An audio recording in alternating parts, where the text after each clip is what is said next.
જામનગરમાં પાણીપુરીના ધંધાર્થી પર છરી વડે હુમલો કરી ₹700ની લૂંટ કરી।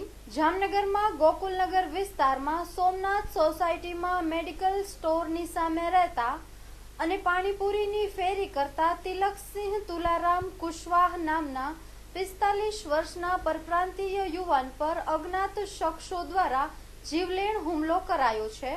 પરપ્રાંતીય યુવાન પાણીપુરીની ફેરી કરીને પોતાના ઘર તરફ જઈ રહ્યો હતો ત્યારે કોઈ અજ્ઞાત શખ્સે તેને આંતરી અને ઝપાઝપી કરી હતી ને પૈસાની માંગણી કરી હતી। તેના ખિસ્સામાં ધંધાના વકરાની ₹700ની રોકડ રકમ છીનવવાનો પ્રયત્ન કરતા પ્રતિકાર કરવાથી અજ્ઞાત શખ્સે તેના પેટમાં છરીનો જીવલેણ ઘા ઝીકતા આંતરડા બહાર નીકળી ગયા હતા તેમજ ₹700ની લૂંટ ચલાવી પલાયન થઈ ગયો હતો।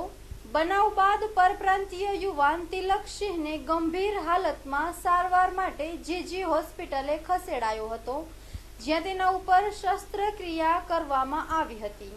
આ બનાવની જાણ થતાં પીએસઆઈ ડીજી પટેલ અને રાઇટર ઇન્દુભા ઘટના સ્થળે દોડી ગયા હતા।